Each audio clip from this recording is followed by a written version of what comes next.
kuburan kaum muslimin itu adalah barokah. Tapi cara tabarruknya apa?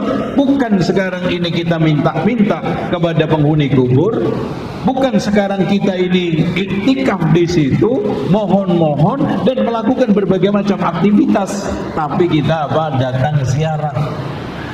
Zurul kubur fa innaha tudzakirul akhirah. Kemudian kita ucapkan salam, kita muhasabah tadzkiratul akhirah fa innaha tudzakirul akhirah. Makanya kita sampai tidak boleh nginjek kuburan kaum muslimin, duduk di atas kuburan kaum muslimin, karena di situ ada hormatnya. Tapi apapun yang sudah dinyatakan oleh dalil berkah, cara tabarruk ini juga harus sesuai dengan dalil. Ada orang yang meyakini kuburan wali itu barokah dalam konteks mereka. Akhirnya masuk kuburan wali, masing-masing nyentuh, kan ada kongleong itu begini, katanya siapa aja yang mampu nyentuh nanti hajatnya terkabul, usahanya lancar, jodohnya dekat. Kasihan yang pendek. Sama seperti yang ke Borobudur, siapa yang tangannya bisa menggayuh Tuhan yang ada di dalam apa itu sangkar, itu nanti akan sukses, usahanya lancar. Kasihan orang Indonesia tangannya pendek-pendek, makanya yang kaya barat tangannya panjang-panjang. Ini semuanya cara-cara tabarruk yang dilarang. Ini maksudnya Pak, bahkan itu ada di Masjidil Aqsa Pak. Di Kubbatus yang itu yang kuning itu ada tempat lubang kecil yang diyakini di situ ada batu bawaan Isra Mi'rajnya Rasulullah. Siapa yang memasukkan jarinya dan bisa menyentuh batu itu, maka hajatnya terkabul, jodohnya dekat, usahanya lancar, macam-macam. Ya kasihan yang jarinya pendek kayak jari saya. Itu beda dengan jarinya bule panjang-panjang. Lagi-lagi yang kaya orang barat. Kan gitu. Aduh, cara tabarruk seperti ini Pak, mengalir dari Sabang sampai Merauke.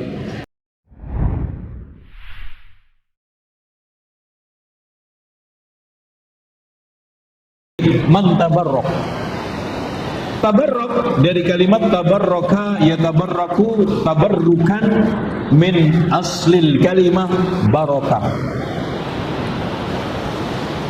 Kenapa dikatakan barakah? Barakah li'annahu kasirul khairi, karena melimpahnya kebaikan dan kemanfaatan.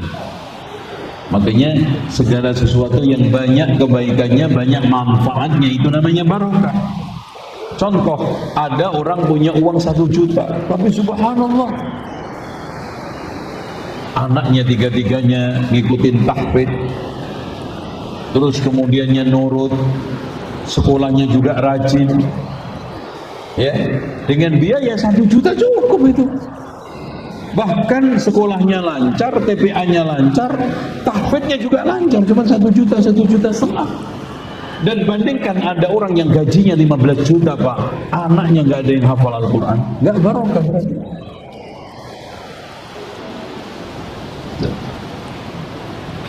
Makanya Muslim itu tidak melihat semata-mata kualitas nominal yang dia pegang, ini 100 lebih sedikit daripada 1 juta, ini 1 juta lebih sedikit daripada 10 juta, ini 10 juta lebih sedikit daripada 100 juta, tidak. Tapi kemanfaatan yang dihadirkan, kebaikan yang dilahirkan, dan berbagai macam karunia-karunia Allah yang diberikan dari uang tersebut. Sehat enggak? Soleh enggak? Manfaat enggak? Istri antum tenang enggak? Pikiran hati antum tenang enggak? Anak antum enggak? Soleh enggak? Itu yang menjadi masalah. Jadi antum jangan berkutat pada nominal. Selalu bahasanya kalau 100.000 lebih sedikit daripada 1 juta. Untuk apa? 1 juta tidak menghasilkan manfaat apa-apa, tapi 100.000 membuatkan antum itu menjadi orang bahagia, tenang. Itu. Masya Allah Pak, ada cerita di luar negeri, dapat lotre judi 265 miliar, habis menjadi pemulung lagi. Coba bayangkan antum memiliki 250 juta, Antum bisa membuat usaha kecil-kecilan UMKM. Sebagian antum gunakan untuk membangun rumah, sebagian lagi antum simpan untuk nyekolahkan anak. Barokah. Makanya kalau kita hanya melihat nominal, hanya melihat ember, orang yang sekarang ini ambil keran kotor dan bersih, otomatis lebih cepat penuh embernya daripada yang cuman sekarang kecil air bersih, apalagi RO itu. Ya. Antum lihat yang apa, mesin apa itu bang, mesin penyulingan apa, air yang antum minum itu dari keran dipasang mesinnya, yang antum minum berapa? Kecil, yang terbuang masya Allah. Jadi antum jangan meremehkan yang bermanfaat ini. Ternyata yang antum minum itu dari aliran yang kecil itu, tapi manfaat. Yang sekarang melihat antum lihat melimpah ruah, ternyata terbuang dari keran tersebut. Makanya kalau ada orang yang mengatakan begini, kenapa ya Pak ya, orang kafir itu orang-orang terkaya di dunia rata-rata kafir. Orang-orang kaya rata-rata kafir, muslim gak ada. Antum jangan mengukur seperti itu. Ukurlah dari kemanfaatannya, ukur dari keberkahannya, ukur dari kesehatannya. Antum jangan cuma lihat air keran yang keluar, gak peduli kotor sama bersih. Dan wajar Pak, orang yang menada ember dengan keran air kotor yang ditada, air bersih yang ditada lebih banyak, lebih cepat dapat daripada cuma nunggu yang bersih. Barokah. Nah, mentabarrok kalau begitu sudah menjadi tafa'ala, artinya tolabul barokah, mencari keberkahan. Coba bayangkan Pak, ada di antara kaum muslimin sampai hari ini mencari keberkahan ke pohon, ke batu, cincin, batu.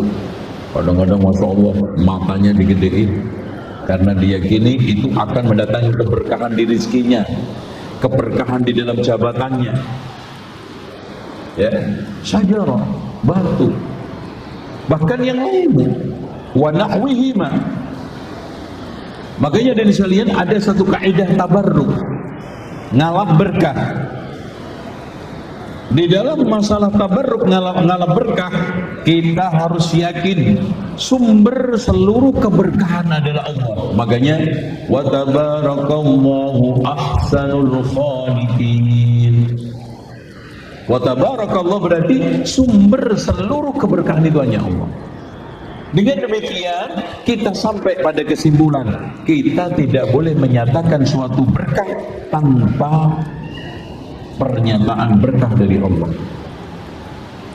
Dengan demikian kita mengatakan ini berkah karena dinyatakan oleh Allah dan Rasulnya berkah, dan kita nyatakan ini tidak berkah karena tidak ada pernyataan, tidak ada dalil, tidak ada statement, tidak ada kaidah yang menyatakan perkara itu berkah. Dan tolong dicamkan, keandaikan sekarang sudah ada dalil yang menyatakan tempat itu berkah, waktu itu berkah, benda itu berkah, perbuatan itu berkah, dan sosok itu berkah, termasuk ulama, nabi, sosok barokah, kita harus ada satu lagi kaidah. Kita tidak boleh tabarruk, ngalap berkah ke benda-benda, sesuatu yang dianggap berkah itu, kecuali dengan cara yang telah dituntunkan oleh Allah dan Rasulnya. Contoh Ka'bah barokah, caranya tawaf. Nggak boleh sekarang tabarruk dengan Ka'bah, musab-musab, kopiah di dinding. Katanya supaya barokah, nanti kalau dipakai kopiahnya ganteng. Ada yang ambil surbannya digosok-gosok. Apakah cara ini berdalil? Kalau iya kita lanjutkan, kalau tidak stop. Masjid juga begitu, barokah, sepakat. Allah jadikan masjid adalah tempat berkah, tapi cara tabarruk masjid, sholat, iktikaf, terus apa lagi? Terus apa lagi? Kajian. Majtama'a qaumun fi baitin min buyutillah. Tidaklah ada sekelompok kaum yang ngumpul di rumah di antara rumah Allah. Begitu juga ya, kita nyatakan di dalam hal apapun Arafah itu barokah. Tapi cara tabarruk kita apa, Pak? Wukuf. Makanya kalau tidak tanggal 9 Dzulhijjah, Arafah itu tanah seperti tanah yang lain. Kalau antum nggak percaya, sekarang anak tantang, coba antum wukuf tanggal 1 Ramadan. Nah, antum anak wukuf deh, daripada nanti tanggal 9 Dzulhijjah padet. Nggak bisa. Arafah, Mina, Musdalifah. Jadi hadirin sekalian, caranya juga harus mengikuti dalil. Menyatakan bahwa perkara, benda atau sesuatu itu barokah harus dengan dalil. Cara tabaruknya juga dengan dalil. Dan segala sesuatu yang barokah itu ada yang terkait dengan waktu, seperti Ramadan itu barokah. Bahkan bulan-bulan haram termasuk Rajab itu barokah. Tetapi cara tabaruk waktu itu sudah diajarkan oleh Allah. Ramadan, puasa.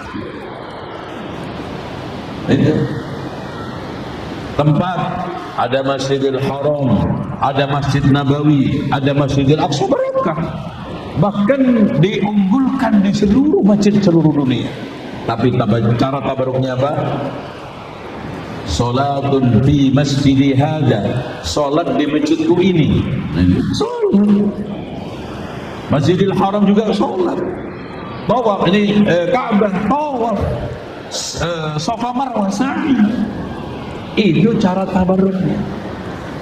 Begitu juga ulama adalah barokah, ustadz adalah barokah, kiai juga barokah. Tapi cara tabarruknya apa? Diambil ilmunya, bukan dicium-cium tangan sampai infeksi, ketemu aja ngesot-ngesot. Bekas minumannya diminum. Siapa? Dalil mana yang sekarang menunjukkan kita cara tabarruk kepada ustadz, kiai, ulama dengan meminum bekas airnya, dengan nyalamin tangan sampai infeksi? Tabarruk tokoh ulama adalah dengan mencari ilmu, menuntunkan sosok-sosok akhlaknya seperti itu.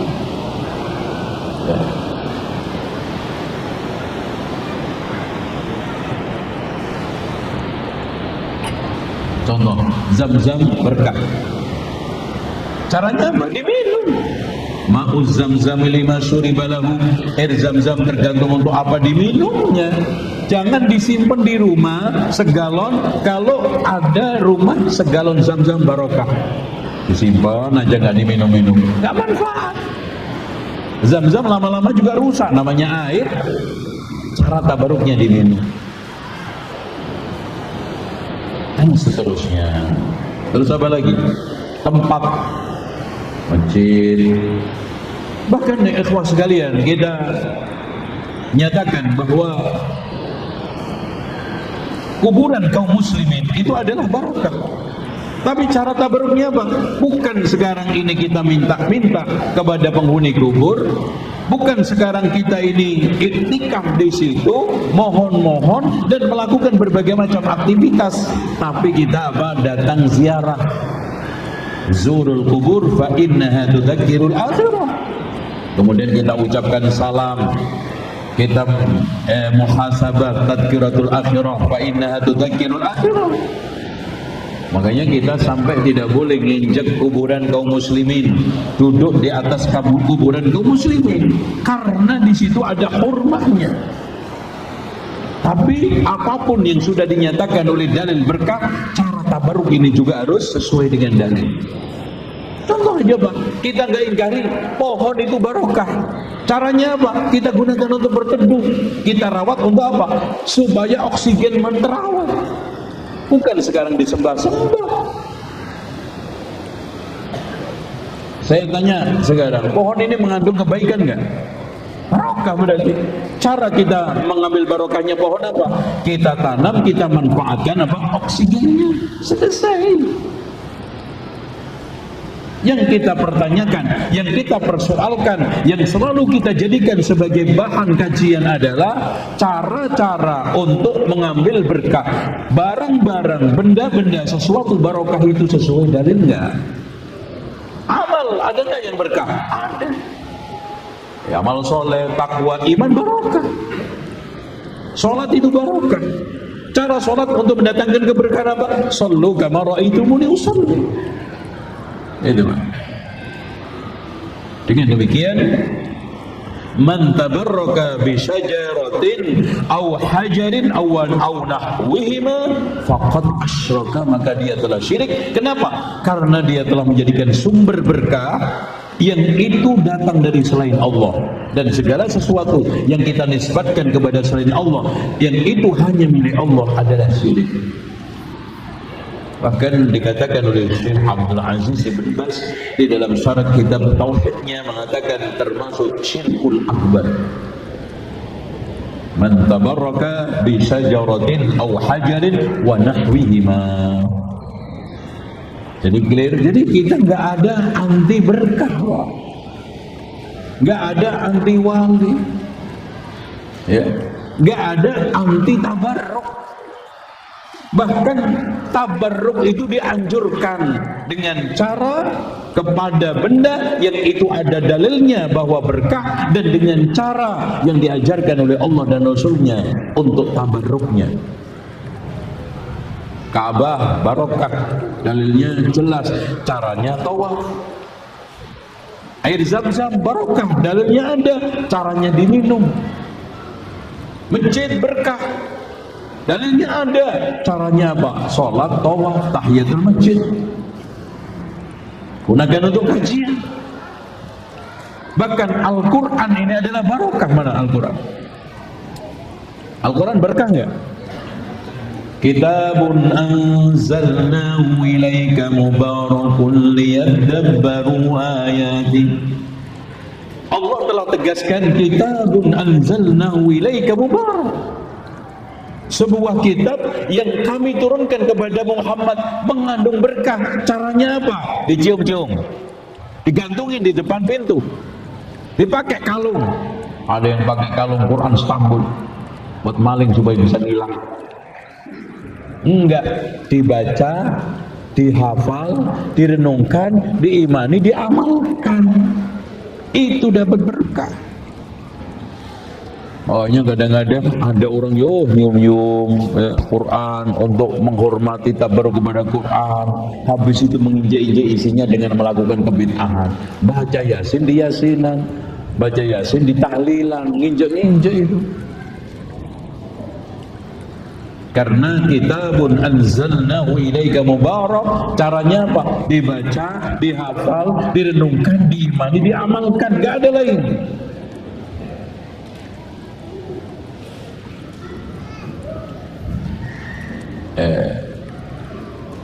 Ada orang yang meyakini kuburan wali itu barokah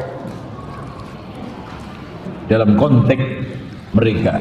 Akhirnya masuk kuburan wali, masing-masing nyentuh, kan ada kong leong itu begini, katanya siapa aja yang mampu nyentuh nanti hajatnya terkabul, usahanya lancar, jodohnya dekat. Kasihan yang pendek. Sama seperti yang ke Borobudur, siapa yang tangannya bisa menggayuh Tuhan yang ada di dalam apa itu sangkar, itu nanti akan sukses, usahanya lancar. Kasihan orang Indonesia tangannya pendek-pendek, makanya yang kaya barat tangannya panjang-panjang. Ini semuanya cara-cara tabarruk yang dilarang. Ini maksudnya Pak, bahkan itu ada di Masjidil Aqsa Pak. Di Kubbatus yang itu yang kuning itu ada tempat lubang kecil yang diyakini di situ ada batu bawaan Isra Mi'rajnya Rasulullah. Siapa yang memasukkan jarinya dan bisa menyentuh batu itu, maka hajatnya terkabul, jodohnya dekat, usahanya lancar, macam-macam. Ya kasihan yang jarinya pendek kayak jari saya. Itu beda dengan jarinya bule panjang-panjang. Lagi-lagi yang kaya orang barat. Kan gitu. Aduh, cara tabarruk seperti ini Pak, mengalir dari Sabang sampai Merauke. Diyakini awamer yang bersimpuh di kuburan-kuburan, pindah dari satu kuburan wali ke kuburan lain, tempat angker satu ke tempat angker yang lainnya, baik itu kuburan, tempat wingit, kuah, termasuk juga apa? Pohon-pohon yang diyakini sebagai pohon keramat. Makanya faqad asyraka syirkan akbar, bahaya itu. Ya itu Pak.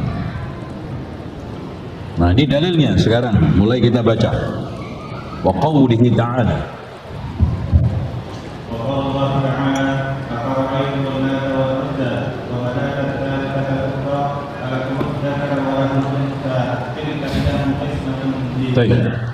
أفرأيتم اللات والعزى ومناة الثالثة الأخرى ألكم الذكر وله الأنثى تلك إذا قسمة ضيزى إن هي إلا أسماء سميتموها. Dan seterusnya. Ikhwas sekalian, dalil yang dihadirkan oleh Syekh Muhammad Ibn Abdul Wahab presisi sekali. Ternyata apa-apa yang sekarang diyakini barokah juga diyakini kaum musyrikun barokah. Apa? Pohon, batu, dan juga tempat-tempat angker mewakili semuanya. Yang pertama, Al-Lata itu berhala yang letaknya antara Mekah dengan Taif. Jadi orang-orang jahiliyah dulu itu haji, Pak. Tapi sebelum masuk Mekah itu mampir, kalau sekarang ke Mikot, kalau mereka ke berhala itu. Jadi orang-orang yang lewat Taif mampir dulu ke Tuhannya namanya Lata. Ya, semacam mukadimah prosesi untuk masuk Mekah dengan memberikan berbagai macam sajen, ritual-ritual sama. Kemudian Uzza. Uzza ini letaknya antara Najd dengan Mekah. Karena pintu haji ketika itu antara itu. Kalau enggak Taif, Najd.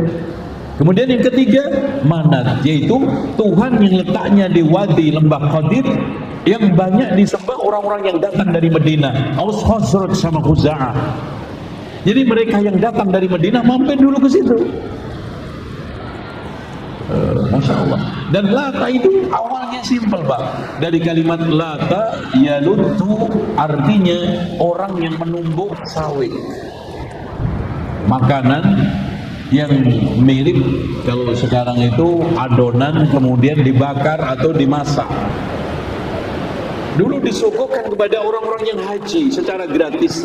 Nah, orang yang membuat ini dikenang karena kebaikannya itu, dibikinlah patung situs. Dikenang, diagungkan, akhirnya disembah. Sama pelakuan orang zaman sekarang, awalnya kagum terhadap sosok, kemudian sosok itu dibikinkan patung untuk dikenang, diagungkan, dimuliakan, akhirnya apa? Dikultuskan, disembah. Dan menyembah itu tidak harus sujud rukuk, sholat enggak apa, minta sesuatu keberkahan, mencari sesuatu keberkahan, untuk mencari solusi kebutuhan hajat kehidupan. Ketika macet, kreditnya datang ke kuburan. Ketika sulit, rezekinya datang ke kuburan. Ketika seret, sulit, rezekinya datang ke kuburan. Ketika macet, jabatannya datang ke kuburan. Ketika mendapatkan berbagai macam kesulitan hidup, datang ke tempat-tempat wingit, keramat, angker tersebut. Sama. Afara'aitumul Lata wal Uzza. Dan Uzza ini, Pak, sangat dibanggakan oleh orang Makkah. Jadi bukan hanya disembah orang yang lewat, Mekah juga. Makanya ketika Abu Sufyan menantang Rasulullah dan pasukannya, apa yang dia katakan, Pak? Inna lanal Uzza wa la Uzzata lakum. Kami memiliki Tuhan Uzza, kalian tidak memiliki. Makanya Rasulullah memerintahkan sahabatnya balas, inna lana maula wala maula lakum. Kita memiliki pelindung Allah, kalian tidak memilikinya. Langsung dicep. Saking dibanggakannya, dikultuskannya, dijadikan sebagai sesuatu yang apa? Yang istimewa, sakral, bahkan memiliki kesucian. Bangga mereka. Coba sekarang betapa bangganya sebagian orang awam terhadap kuburan-kuburan wali. Sama. Ada semua kuburan sama. Sama enggak semua kuburan? Sama. Kenapa? Karena kuburan itu beda dengan alam kubur. Makanya orang yang mati dimakan buaya punya enggak alam kubur? Orang yang mati gosong sampai jadi arang abu, punya nggak alam kubur? Punya, meskipun nggak punya kuburan. Karena alam kubur dengan kuburan itu beda. Makanya argumen yang bisa mematahkan bapak saya dulu yang akhirnya berhenti aktivitas ziarah Wali Songo itu, minta duit, saya katakan, Abah mau ngelihat kuburan aja, kenapa jauh-jauh pakai bayar, naik bus, masuk angin capek, belum lagi nanti kecelakaan. Di belakang rumah tuh ada kuburan. Selesai. Sampai rumah tuh banyak kuburan, gratis lagi, nggak bayar. Ya beda-bedanya apa? Kan di sana kita mendoakan wali. Apakah harus datang ke kuburan kalau mendoakan? Kalau memang begitu, doa saya dari Jakarta ke Jawa Timur nggak nyampe ke Abah. Harus datang. Kapan anak bisa mendoakan orang tuanya? Kenapa? Karena yang mendengarkan itu bukan penghuni kuburan, yang mendengarkan itu siapa? Ud'uni astajib lakum, Allah. Makanya ke kuburan manapun kata Rasulullah, la tusaddur rihal illa ila thalathati masajid. Tidak boleh kita itu mengadakan tur perjalanan, memanjat kendaraan termasuk juga mobil kecuali ketiga masjid. Termasuk kuburan Rasulullah, Pak. Dilarang. Makanya kita itu ziarah kubur karena masuk konteksnya ziarah Masjid Nabawi. Kalau kuburan Rasulullah tidak boleh syaddur rihal, kuburan para anbiya tidak ada syaddur rihal. Dan Masya Allah Pak, hebatnya ini Rasulullah, tidak ada satu hadis pun yang menyebutkan keutamaan ziarah kubur Nabi. Masya Allah, itu hebatnya Rasulullah. Supaya apa? Tidak terjadi kultus, supaya cocok dengan permintaan Rasulullah sendiri yang mengatakan, Allahumma la taj'al qabri wasanan yu'bad. Ya Allah, jangan engkau jadikan kuburanku ini berhala yang disembah. Klop jadinya. Dan Pak, kalau seandainya menziarahi kuburan Rasulullah ada keutamaan, Masya Allah, kayak apa itu? Masjid Nabawi itu dindingnya bisa jebol itu. Dan pemerintah nggak bisa menghalangi karena keutamaan. Siapa yang bisa melihat kuburanku begini-begini? Siapa yang bisa? Waduh, nuntut itu. Pagar harus dirobohkan karena nggak bisa melihat kuburan Rasulullah. Ini harus dihilangkan karena kita tidak bisa ini itu.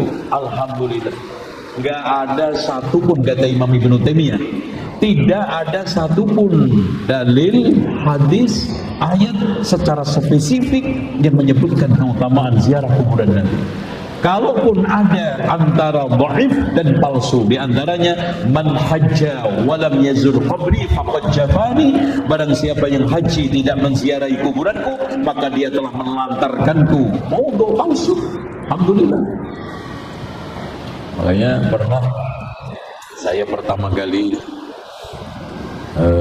umroh bimbing, ya masih imut, masih muda lah ya, dikiranya juga jamaah mungkin mutawif, nyelonong aja si mutawif ceramah, ya kan suka gitu kan, ada yang ceramah di bis ngasih tausiah kan ya, tiba-tiba menyampaikan hadis man zara man hajja wa lam yazur qabri faqad jafani. Oh, itu hadis paling laris di karangan Awamr. Habis dia ceramah ini saya panggil, Mas, antum dapat hadis dari mana? Hadis Rasulullah ini Pak. Ya dari mana? Dari ini. Coba sebutin kitab Kutubus Sittah, ada enggak? Kalau dulu masih belum ada ini ya, browsing-browsingan. Kalau sekarang bisa di browsing. Udah ngeyel akhirnya. Dia bilang itu palsu Mas. Sudah gini aja deh. Kita jamaah ini umroh pakai dolar asli, hati hadis palsu. Udah pulang aja loh. Ini jamaah pakai dolar asli semua. Kasih hadis palsu. Nah itu kayak gitu. Bahkan mereka itu ngeyel. Wa manat, nah mana itu tadi. Kalau Uzza itu berhala yang dikultuskan orang-orang Taif yang datang lewat Taif. Kalau sekarang La'lata wal Uzza, orang-orang dari Najd itu sekarang Riyadh. Dan kalau sekarang Al-Manat dari Mannan itu datang dari Madinah. dikultuskan orang-orang Khazraj, Aus dan Khuza'ah. Dan Allah tegaskan alakumudz zakar. Ini curasnya. Pak, seandainya Lata, Uzza, Manat ini betul anak Allah, ini merupakan satu cara-cara pembagian yang tidak adil. Enak aja, yang laki kamu ambil, yang perempuan kasih Allah. Seandainya Pak, Allah itu butuh anak dan dikasih yang laki-laki aja nggak mau, apalagi yang cewek. Nah, itu. Makanya Lata itu cewek, cowoknya, lakinya hilang. Al-Uzza itu perempuan, lakinya Al-Aziz. Dan Manat itu perempuan, lakinya Al-Mannan. Jadi mereka itu punya laki perempuan. Makanya Allah katakan alakumudz zakaru wa lahul untha. Tilka idzan qismatun dhiza ay al-jur wa dzulm. Ini pembagian yang zalim. Itu ya. Wallahu a'lam bishawab. Sekarang langsung ke hadis. Assalamualaikum warahmatullahi wabarakatuh. Sampai jumpa kembali di World Islam Channel.